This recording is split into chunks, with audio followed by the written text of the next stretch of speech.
দুই বাংলার শ্রোতা বন্ধুদের শুভেচ্ছা জানিয়ে শুরু করছি আজকের মহিলাদের আসর।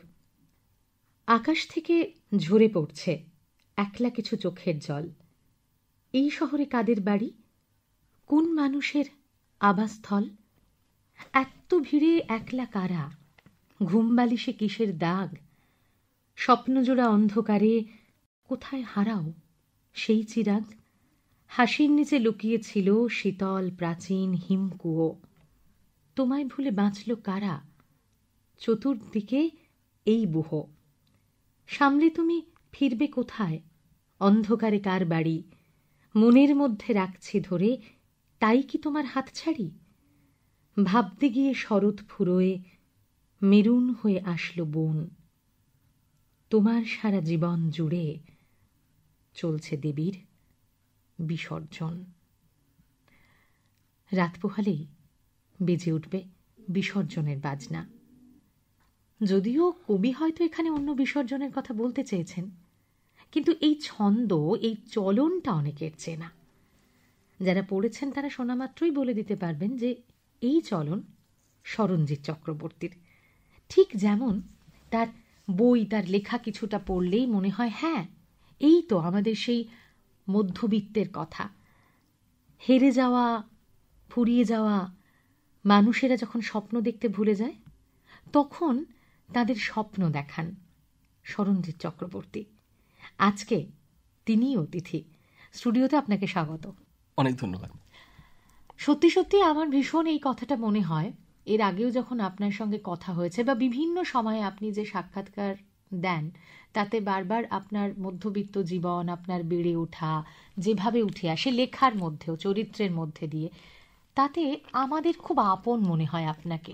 আমাদের বলতে ওই যে মধ্যবিত্ত শ্রেণী অনেক কিছুর স্বপ্ন দেখে, তারপর একটা একটা করে স্বপ্ন ভঙ্গ হতে থাকে। একটা পড়তে যাওয়ার স্বপ্ন দেখে, সেখানে সেটা হয়ে ওঠে না, ব্যর্থ প্রেম, সেখান থেকে অনেক কিছু প্রাপ্তি। আপনি না আমাদের স্বপ্ন দেখানোর কারিগর। শারদ শুভেচ্ছা প্রথমে আপনাকে, যদিও আর কয়েক ঘন্টা বাকি, নবমী নিশি ফুরলেই দশমীর বাজনা বেজে উঠবে। কেন এরকম স্বপ্ন দেখার কারিগর যে আমাদের হয়ে উঠেছেন, তার মূল রসদ কোথায় পেয়েছেন? আসলে আমাদের জীবন তো অসাফল্যেরই জীবন, আমার নিজের অন্তত তাই।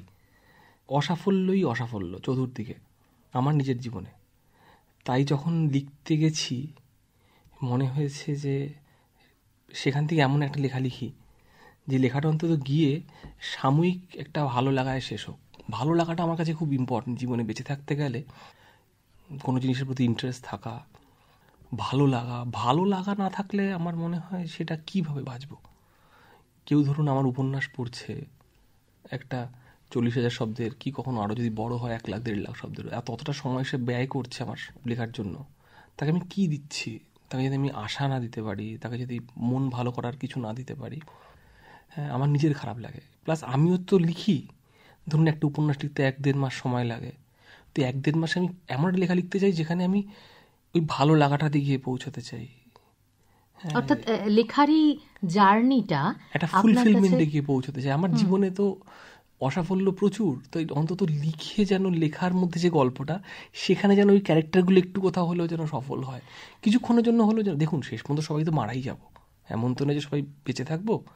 আমাদের সবার জীবন ট্র্যাজেডি, আমরা সবাই একটা ট্র্যাজিক নাটকেরই চরিত্র, সবাই তার মতো করে। সবার সঙ্গে সবার বিচ্ছেদ নিশ্চিত, কিন্তু তার মধ্যবর্তী যে বেঁচে থাকাটা আছে, সেটার মধ্যে তো কোথাও আমাদের সাময়িক হলেও একটা মিলিত হওয়ার জায়গা থাকে, একসঙ্গে পাশে বসার জায়গা থাকে। একটা ছেলে একটা মেয়ে, হয়তো তারা পরে তাদের ব্রেকআপ হয়ে গেল, কিন্তু ওই যে তারা স্যারের বাড়ি থেকে বেরিয়ে বাস স্টপে দাঁড়িয়ে থাকতো 30 মিনিট, আর মেয়েটা অনেক দূরে যেত বলে একটা ছেলেটা তোর সঙ্গে দাঁড়িয়ে থাকতো, ছেলেটার বাড়ি কাছে ছিল, আর মেয়েটা যাতে ছেলেটার সঙ্গে একটু থাকা যায় সেজন্য মেয়েটা যে একের পর এক ওই বাসটা ছেড়ে দিত, ওই 30 মিনিটটা যাতে 40 মিনিট, 50 মিনিট, 1 ঘন্টা এরকম যায়।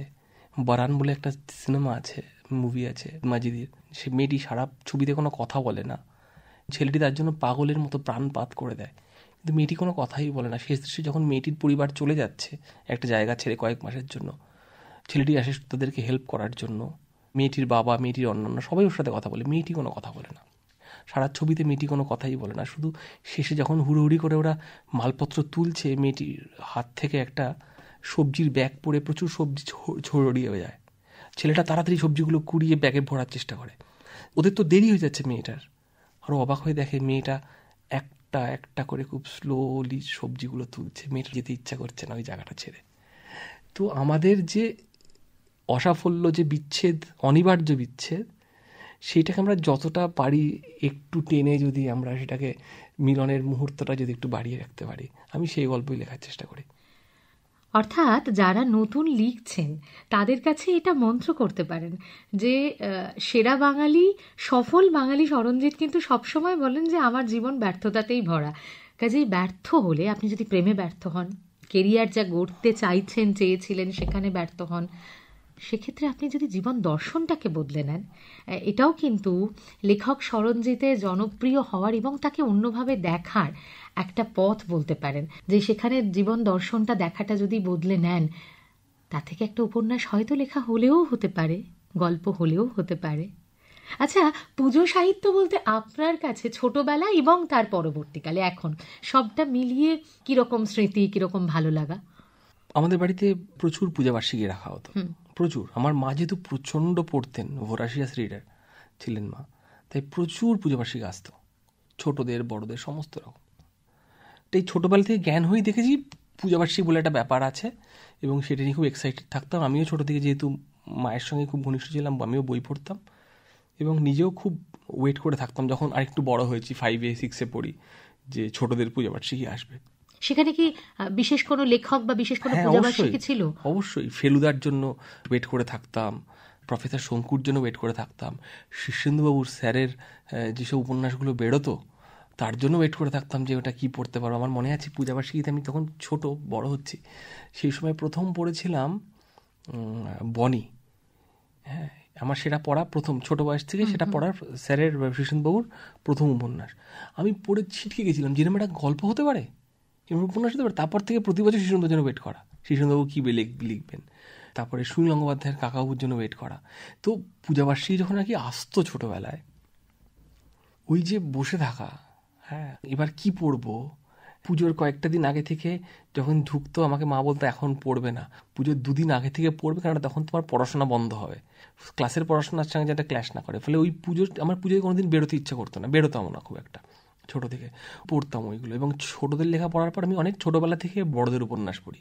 এবার শীর্ষেন্দুবাবু কী লিখেছেন, সঞ্জীব চট্টোপাধ্যায় কী লিখেছেন, সুনীল গঙ্গোপাধ্যায় কী লিখেছেন, দুলেন্দ্র ভৌমিক বেশ কিছু ছোটদের খুব মজার মজার উপন্যাস লিখেছেন।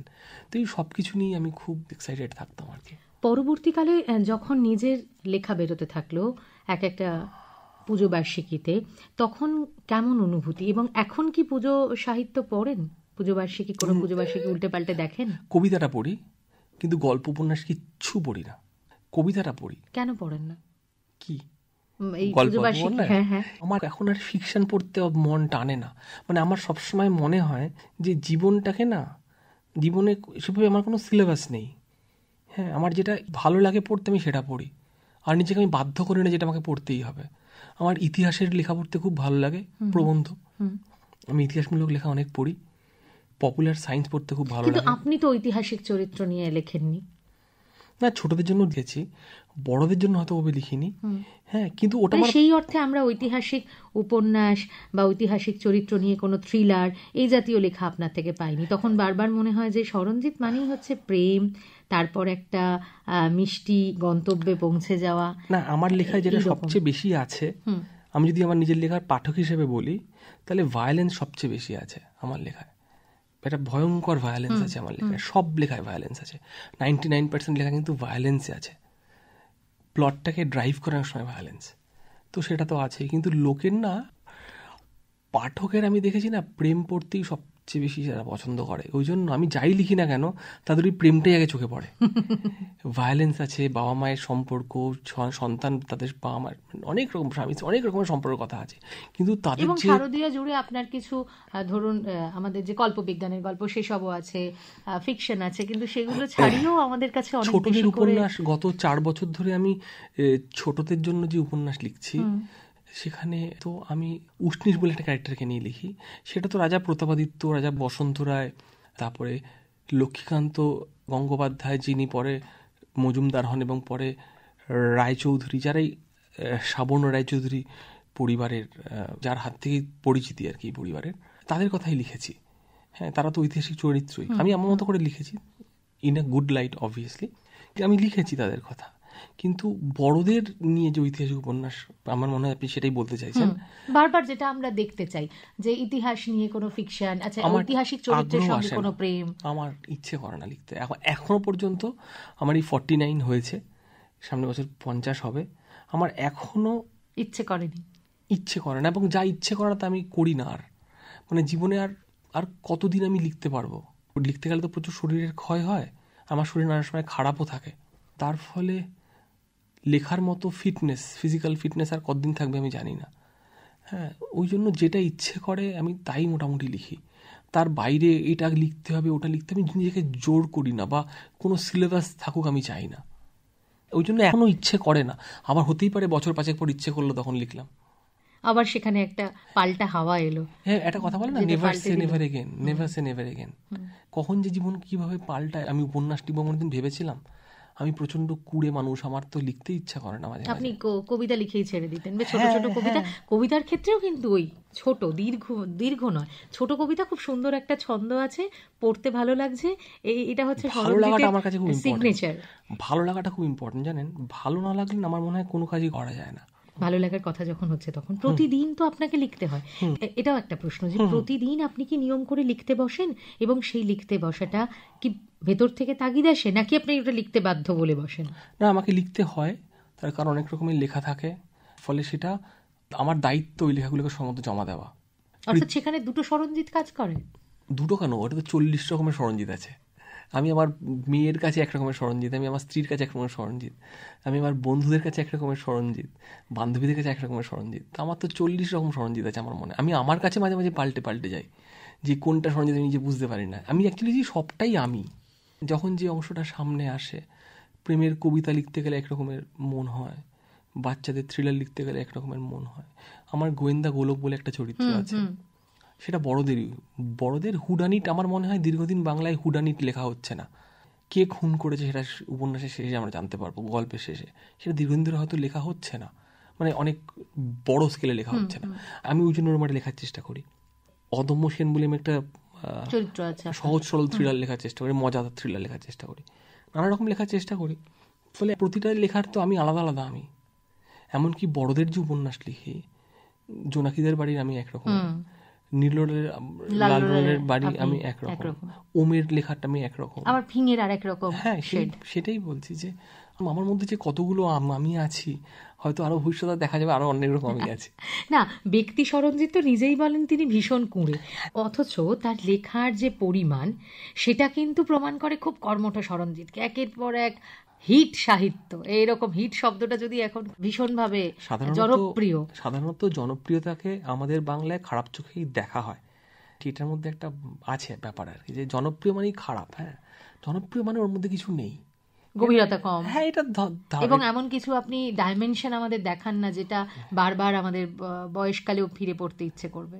সেটা বয়স হোক, তারপর তো বোঝা যাবে। কেউ যদি 20 বছর বয়সে একরকম পড়ে যদি 30-এই ভাবে যে না, কেননা আমাকে যখন ব্যক্তিগতভাবে ফোন করেন, আমাকে অনেক বয়স্ক মানুষজন ফোন করেন। স্বরূপনগর বলে একটা জায়গা থেকে একজন ভদ্রলোক আছে, তার তো 67-68 আছে। স্যার আমাকে ফোন করে অনেক কথা বলেন। অনেক ম্যাডাম ফোন করেন 80-82 বছর বয়সের, তার এমন কথা বলেন। গৌতম গুহ বলে একজন স্যার আছেন, যাদব বসন্তপুরের ওখানে থাকেন, ওনার বয়স এখন 92 না 93। উনি আমাকে ফোন করে আমার লেখার মধ্যে এমন অংশ বলেন, আমি নিজে অবাক হয়েছি। হ্যাঁ, এই লেখার মধ্যে এটাও ছিল, উনি খুঁজে পেয়েছেন। হ্যাঁ, আমি হয়তো সাবকনশিয়াসলি লিখেছি। তো আপনি খুঁজতে চান কি না সেটাও একটা ব্যাপার, নাকি ও তো জনপ্রিয়, ওর মধ্যে কিছু নেই বলে আগেই সরিয়ে রাখতে চান। সেরকম একটা ব্যাপার। জনপ্রিয়তার কথা যখন এসে পড়লো, আর একটা কথা একটু জিজ্ঞেস করি, যে আপনার নামে সবসময় অভিযোগ আপনি সোশ্যাল মিডিয়ায় একেবারেই অ্যাক্টিভ নন, আপনাকে কোথাও কোনো উৎসবে অনুষ্ঠানে সারাক্ষণ সেলফি তুলতে দেখা যায় না। তো এই যে আপনি এখনকার যে মূলত পরিচিতির মাধ্যম সোশ্যাল মিডিয়াকে খুব সন্তর্পণে এড়িয়ে চলেন, এটাও কি আপনার একটা জনপ্রিয় হবার কারণ, বা খুব সচেতনভাবে এটা ব্যবহার করেন? এটাই যদি জনপ্রিয় হওয়ার থাকতো কারণ, তাহলে তো সবাই এটাই করতো, সবাই সরে থাকতো সোশ্যাল মিডিয়া থেকে, তাহলে জনপ্রিয় হয়ে যাবে। বেসিক্যালি আমি আড্ডা মারতে খুব ভালোবাসি, কিন্তু আমার ছোট্ট একটা বৃত্ত আছে, খুব ছোট। সেই ভাই বন্ধুদের মধ্যে আমি খুব স্বচ্ছন্দ। বাইরে লোকের কাছে গেলেন আমি বুঝি না কি বলবো।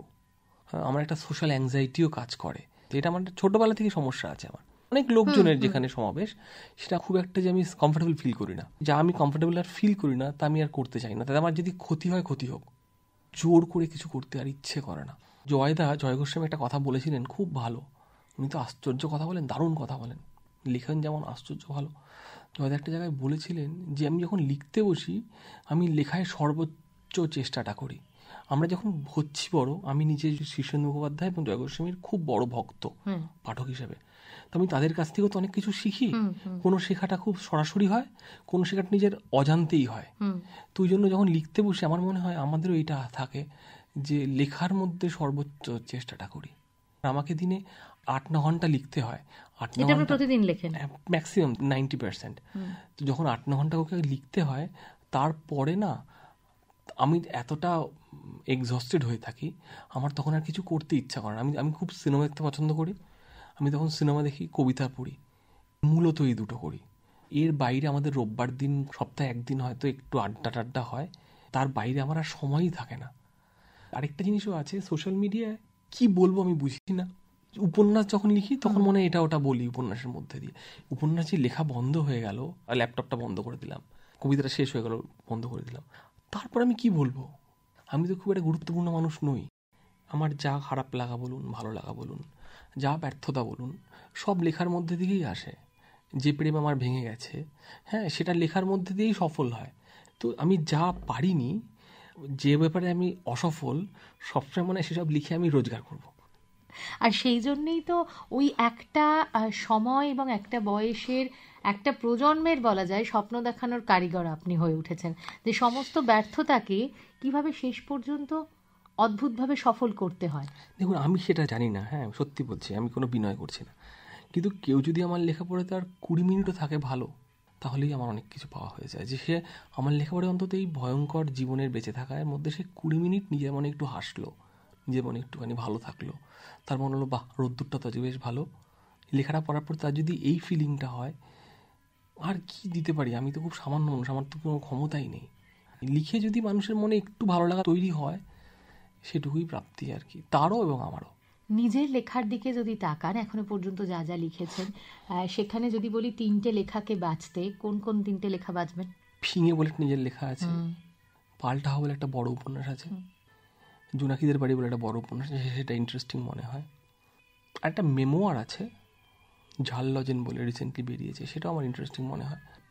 রিসেন্টলি শূন্যপথের মল্লিকা, এবং এই ঝাল লজেন এবং শূন্যপথের মল্লিকার লেখাটা সময়টা খুব চ্যালেঞ্জিং ছিল, কারণ দুটোই কোভিডের সময় লেখা, এবং একটা অদ্ভুত অনিশ্চয়তার মধ্যে দিয়ে যাচ্ছিল। আমরা তো খুব জানতাম না আমরা কোথায় শেষে যাচ্ছি, তাই না? এই যে আমরা এখানে সবাই বসে আছি, কথা বলছি, যারা শুনছেনও, আমরা তো নিশ্চিত ছিলাম না যে আমরা এই জায়গায় এসে পৌঁছব। এই অনিশ্চয়তার মধ্যে যখন কিছু লিখতে বসি, সেটা অন্যরকম একটা জিনিস থাকে, তাই না? আর এই অনিশ্চয়তাই কিন্তু শেষ পর্যন্ত অনেক দিন পর বলা যায় বাংলা সাহিত্যে একটা মেন স্ট্রিম উপন্যাসে একটা বড় সাফল্য এনে দিয়েছে, বলা যায় বড় পুরস্কার প্রাপ্তি। এইটাকে একজন লেখক এবং একই সঙ্গে পাঠক হিসেবে কিভাবে দেখবেন? আমার মনে হয় এটা সবার দিক থেকেই ভালো। আমি একটা সামান্য মানুষ হয়ে যদি পেতে পারি, যারা একদম নতুন লেখা শুরু করছেন তারাও বুঝতে পারবেন যে শুধু লিখে এরকম একটা পুরস্কারের জায়গায় তারা যেতে পারেন। ধরুন, এখনো যারা শূন্যপথের মল্লিকা হয়তো হাতে তুলে নেননি, তাদের জন্য যদি একটু বলেন যে শূন্যপথের মল্লিকা লেখার সময় কি ভাবনা ছিল? অ্যাকচুয়ালি আমি তো এটা কোভিডের সময় লিখেছি। সেই সময় বাড়িতে চুপ করে বসে আছি। আমার বাবা তখন খুব অসুস্থ ছিলেন। বাবা শেষ জীবনের 4টে বছর ডেমেনশিয়াতে কেটেছে, এবং খুব খারাপ সেটা হয়, যারা জানেন তারা জানেন। তার সঙ্গে যেটা হয়েছে সেটা হচ্ছে, ওই যে বললাম কোভিডে আমরা সবাই অনিশ্চিত, আমরা জানি না কি হবে। আত্মীয় স্বজন অনেকের কোভিড হচ্ছে শুনছি, যেতে পারছি না ফিজিক্যালি তাকে হেল্প করতে, কি হবে জানি না, সেই সময় এটা লেখা। আমি এমন একটা উপন্যাস লিখতে চেয়েছিলাম যে উপন্যাসটা শেষ হচ্ছে যেদিন আমাদের লকডাউন ঘোষণা হচ্ছে সেই দিন। ধরুন একটি ছেলে একটি মেয়েকে প্রপোজ করেছে, মেয়েটি হ্যাঁ বলেছে, সেদিন লকডাউন হয়ে গেছে, দুজন দুদিকে আছে, তাহলে দুজন কমিটেড হলো কিন্তু দেখা হচ্ছে না তাদের আর। সেখান থেকে একটা গল্প টাম্বল করে আমি প্রথমে ভেবেছিলাম যে একটা ছোট লেখা লিখবো। ওরা লিখে দেখলাম এটা না আরেকটা এর আগের একটা অংশ চাইছে, তো ওরা আমি আগের একটা পার্ট লিখলাম, দেখলাম না এর আগে আরেকটা অংশ চাইছে, আমি এবার ফার্স্ট পার্টটা লিখলাম, অর্থাৎ 3 নম্বরটা আগে লিখেছি, 2 নম্বরটা 1 নম্বরটা লিখে দেখলাম শেষটা আপনি আগে লিখে নিয়েছেন, থার্ডটা আমি আগে লিখেছি, এটা শেষ নয়, ফোর্থটা সবার শেষে লিখেছি। আমি কোনোদিন আজ পর্যন্ত কোনো উপন্যাস এভাবে লিখিনি, এই প্রথম একটা উপন্যাস আমি এইরকমভাবে নন লিনিয়ারভাবে লিখেছি, কিন্তু লিনিয়ার গল্প। 1995, 2000 আর 2020 এরকম একটা সময়, আমি যতদূর মনে করতে পারছি এইরকম একটা টাইম ফ্রেমে লেখা। একেবারে মানে বাংলা সাহিত্যের ধারায় একটা অন্যদিকে আলো ফেলেছে বলা যায় শূন্যপথের মল্লিকা। এবং তার মধ্যে একটা রাজনৈতিক লেখা, তার সঙ্গে সামাজিকও আছে, ভায়োলেন্স আছে প্রচুর। যে সময়টা বেঁচে আছি সেই সময়টাকে আমি যেভাবে দেখছি সেটা খানিকটা ওখানে লেখার চেষ্টা করেছি। আসলে কি আমরা যতটা কনসিভ করি সব তো আর লিখে উঠতে পারি না, লেখার পর বোঝা যায় পারলাম না, যতটা ভেবেছিলাম ততটা পারলাম না। এইটা হয়তো আমার নিজের ক্ষেত্রে খুব, কিন্তু আমি বলছি এই প্রসেসটা আমার কাছে খুব ইউনিক ছিল, নিজের কাছে আমি কোনোদিন এভাবে লিখিনি। অর্থাৎ এই উপন্যাস শূন্যপথের মল্লিকা লিখতে গিয়ে নিজেও আপনি লেখার ছক ভাঙছেন। হ্যাঁ, সে তো দেখুন আমার উপন্যাস যদি কেউ পড়ে থাকে সে দেখবে 90% উপন্যাসই বিভিন্ন ফর্মে, বিভিন্ন ভাঙা ভাঙা ফর্মে লেখা। আমি লিনিয়ার গল্প খুব কম লিখেছি, সবই ভাঙানো, ক্রিস ক্রস বলুন, অন্যরকম একটা পাল্টা হওয়া, অন্য কিছু, সেফটি পিন অন্যভাবে লেখা। আমি চেষ্টা করেছি সবসময় যাতে বিভিন্ন রকম ফর্মেশনে, বিভিন্ন ফর্মে উপন্যাস লেখা যায়, ফর্ম নিয়ে বিভিন্ন রকমের এদিক ওদিক করার চেষ্টা করেছি, এটাও তাই। আপনি যে প্রতিদিন লিখতে বসেন সেখানে কি আগে লেখা আসে নাকি সম্পাদক আপনাকে দিয়ে লিখিয়ে নেন? কোনো লেখা নিজে লিখি আর কোনো লেখা অ্যাসাইন করা হয় যে এইটা লিখে জমা দিতে হবে। আচ্ছা, সেখানে কি বিষয়বস্তু বলে দেওয়া থাকে নাকি বলা হয় যে একটা ছোট গল্প চাই, কি একটা কবিতা চাই? 90% ক্ষেত্রে বলে দেওয়া হয় না, অর্থাৎ ফর্মটা বলে দেওয়া হয় যে একটা কবিতা চাইছি, আমি গল্প চাইছি, সেটা তো বড় গল্প চাইছি, কারণ স্পেসটা কত আছে সেটা তো তারা ঠিক করবেন যে তাদের ম্যাগাজিনে কতটা স্পেস তারা দিতে পারছে, সেই জন্য বলে দেওয়া হয়। আর বাচ্চাদের লেখার জন্য কখনো কখনো বলে দেওয়া হয় যে একটা ভূতের গল্প চাই, কি একটা থ্রিলার চাই, কি একটা গোয়েন্দা গল্প চাই, বাচ্চাদের জন্য বলে দেয়। বড়দের জন্য কিন্তু খুব একটা বলে দেওয়া হয় না, কিছুই বলে দেওয়া হয় না, তুমি লেখো, তোমার যেটা মনে হয় তুমি লেখো। অর্থাৎ নিজের লেখা আসার চেয়েও সম্পাদকের চাপ সরঞ্জিতকে দিয়ে বেশি লিখিয়ে নেয়। খানিকটা তাই, আবার খানিকটা তাই নয়। কেন? যেহেতু আমি এই কাজটাই করি, যে কাজটা করে না তার মাথায় সেটাই ঘুরে খালি, ফলে ঘুরতে ঘুরতে আমার নিজের তো অনেক প্লট মাথায় এসে যায়। আমি সেগুলো কী করি, আমি কি লিখে ফেলি না, আমি জমা করে রেখে দিই। যখন এরকম বলা হয় তখন আমি ওখান থেকে একটা প্লট বেছে নিয়ে লেখা শুরু করি। সবটা আপনি আপনার চিন্তাধারাগুলোকে জমা করতে থাকেন, যখন যেটা দরকার হয় সেই দরকার মতো সেই চিন্তা ভাবনাটুকুকে সূত্র ধরে বাকিটা শেষের দিকে। হ্যাঁ, মানে ধরুন একটা স্টোরি ব্যাংক তৈরি করে রেখেছি, 4-5টা উপন্যাসের ব্যাংক আমার কাছে আছে, তো আমি সেখান থেকে একটা নিয়ে লিখি। আমাকে যদি বলা হয় কিছু যে লিখে দাও একটা, আচ্ছা দেখি তো কোনটা স্যুট করছে বা সেটাকে আরও কিছু টুইক করা যায় কিনা, করে আমি লেখার চেষ্টা করি। এই যে এখন পুজো সাহিত্য, পুজো সংখ্যা অনেক আগে বেরিয়ে যায় পুজোর, কারণ পুজোটাও এক্সটেন্ডেড হতে হতে অনেক আগে এগিয়ে এসেছে। তো আপনার কি মনে হয় এটাতে প্রকাশকরা ব্যবসায়ী ক্লাব দেখছেন, বা কোথাও মান, আপনি ছোটবেলায় যে সময় পুজো সাহিত্য পড়তেন বা তার যে মান ছিল, এখনো কি সেই মান ধরে রাখা আছে, নাকি প্রতিযোগিতার ক্ষেত্রে কোথাও এত আগে বেরোনোর ফলে কোথাও একটা পাঠকের মধ্যে উৎসাহ বা পুজো সাহিত্য নিয়ে যে উন্মাদনা এবং লেখার মান সবটা মিলিয়ে কি দেখেন, আগের চেয়ে খারাপ না ভালো? সবচেয়ে মজা হচ্ছে আমি যেহেতু কারোর গল্প উপন্যাস পড়ি না, ফলে মান আমি বলতে পারবো না ভালো না খারাপ, এটা একদম খুব অনেস্টলি বললাম। আর 2 নম্বর, আমি যেহেতু নিজে পত্রিকা বের করি না, ফলে লাভ হচ্ছে না ক্ষতি হচ্ছে আমি তাও বলতে পারবো না। কিন্তু এটা তো একটা বড় প্রশ্ন, অনেকেই, আমারও মনে হয় ভীষণভাবে, যে আপনি লিখছেন, আপনি আপনার সমসাময়িক কারুর লেখা পড়েন না কেন? এমনি পড়ি না, আমার দীর্ঘদিন হলো আমার না ফিকশন পড়তে আর ভালো লাগে না। আচ্ছা, আপনার মনে হয় না যে আপনার লিখতে গেলে আপনার আর পড়ার দরকার আছে? সেক্ষেত্রে কি আপনি বাংলা সাহিত্যের দিকে আর রত্নভাণ্ডারে আর খোঁজ নেন না? দেখুন, অন্য সাহিত্য থেকে নেন? বাংলা সাহিত্য আমি যথেষ্ট পড়েছি, মানে ছোটবেলা থেকে আমার 35-36 বছর বয়স অবধি বাংলা সাহিত্য আমি যথেষ্টভাবে পড়েছি। তারাশঙ্কর বলুন, বিভূতিভূষণ বলুন, প্রেমেন্দ্র মিত্র বলুন, প্রেমেন্দ্র মিত্রের কথা কেউ বলে না এখন, আমি অবাক হয়ে যাই কেন, তার মধ্যে এত ভ্যারাইটি, এত ভালো। নরেন্দ্রনাথ মিত্র বলুন, মানে কিন্তু আপনি ওই কল্লোল পরবর্তী এবং সুনীল শীর্ষেন্দু বাবু ওইখানে এসেই থমকে যাচ্ছেন, তারপর কি তাহলে আমাদের বাংলা সাহিত্য এগোবে তারপরে না? না, অবশ্যই কেন এগোবেন না, এখন তো প্রচুর লিখছেন, কেন এগোবেন না, ঠিক আছে, কিন্তু আমার আস্তে আস্তে ফিকশনের থেকে মন সরে গেল। অনেস্টলি বলছি, আমি যদি নাও লিখতাম আমি তাও পড়তাম না। মানে অনেক সময় হয় না যে ধরুন আমার জীবন থেকে যেমন অনেক খাওয়ার বাদ চলে গেছে, যেগুলো আগে খুব খেতাম আমি, এটাও তেমন আমার বাদ চলে গেছে, কেন গেছে, কি করে গেছে, পড়তেই হবে, আমার আর মনে হয় না পড়তে হবে, আমার যেটা ইচ্ছে করে আমি আর করি না। একজন লেখক হিসেবে আপনার যখন নিজের মন খারাপের দরকার হয়, আপনি বাংলা সাহিত্যের কি সেই ক্লাসিক, যেটা আমরা বলি এখনো পর্যন্ত, ক্লাসিক সাহিত্যের কাছেই যান? আমি কবিতা পড়ি মূলত, আমি মূলত মন খারাপ বা একটুখানি যখন ঘেটে থাকি তখন কবিতা পড়ি। আমার কিছু নির্দিষ্ট সিনেমা সেগুলো দেখি, কিছু উপন্যাস আছে তার কিছু নির্দিষ্ট জায়গা আছে, সেগুলো খুলে পড়ি। আর আমি তো শীর্ষেন্দুবাবুর কাছে বারবার বলছি, শীর্ষেন্দুবাবু আমার জীবনে এমনভাবে প্রভাবিত করেছেন আমাকে, ওনার সঙ্গে স্যারের সঙ্গে আলাপ আমার অনেক পরে, যখন আলাপ ছিল না তখনকার কথা বলছি, কিন্তু আমি সেটা আমি না বলে বোঝাতে পারবো না কাউকে। আরেকজন স্যার আছেন, তার লেখা আমার কাছে খুব ইম্পর্ট্যান্ট, অরুণ নাগ মহাশয়। তাকে আমরা হুতম পেঁচার নকশার টিকাকার হিসেবে চিনি, কিন্তু স্যারের দুটো বই আছে, চিত্রিত পদ্মে একটা এবং আরেকটা পাঁচমিশালি, এই দুটো বই আমার কাছে একটা মানে বিশেষ বই দুটো আর কি। এই দুটো বই আমি ঘুরে ঘুরে পড়ি, বারবার পড়ি, এবং যদি কেউ পড়েন তাহলে বুঝবেন যে আমি কেন এই বই দুটোকে কথা বলছি। এই বই দুটো আমাকে যে কোথায় নিয়ে যায় আপনাকে আমি বলে বোঝাতে পারবো না, এই এক আশ্চর্য বই। স্যার শান্তিনিকেতনে থাকেন, একসময় স্যারকে ফোন করতাম, তারপর আর লজ্জায় ফোন করি না যে উনি হয়তো বিরক্ত হচ্ছেন, আমি বকবক করছি ওনার সঙ্গে, কারণ আমার ওনাকে নিয়ে আমার প্রচুর আগ্রহ, যে ওনার এত পড়াশোনা এবং সেই সব জিনিসকে এত সহজ সরলভাবে উনি বলে দিতে পারেন। চিত্রিত পদ্মে এবং পাঁচমিশালি এই দুটো বই আমার কাছে খুব প্রিয় বই আর কি।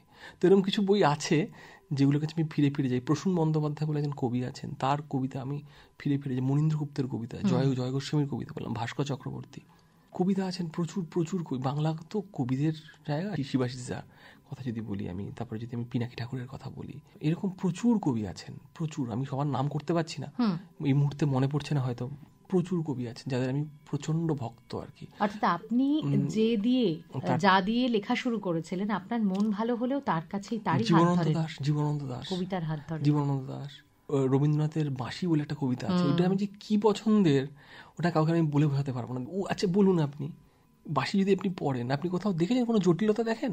কিন্তু কি করে এত সহজভাবে জীবনের এত গভীর কথা বলতে পারে, এগুলো শেখার আছে। শুধু জটিলতার মধ্যেই গভীরতা আছে তা নয়।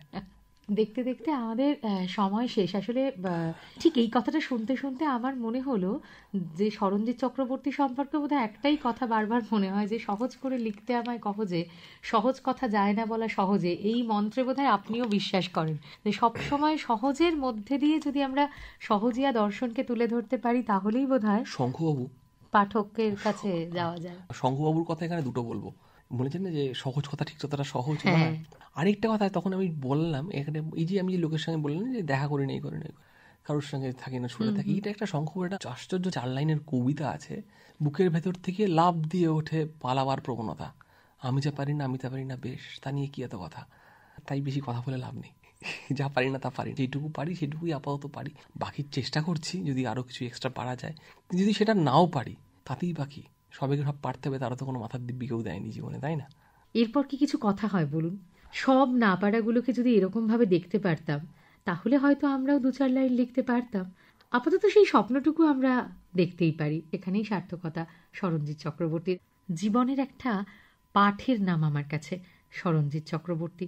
খুব ভালো থাকবেন প্রিয় লেখক, এবং সেই সঙ্গে যারা শুনছেন তাদের সকলের পক্ষ থেকে আপনার প্রতি শুভেচ্ছা এবং আন্তরিক ধন্যবাদ। অনেক ধন্যবাদ আপনার, ভালো থাকবেন সবাই, শারদ শুভেচ্ছা নেবেন।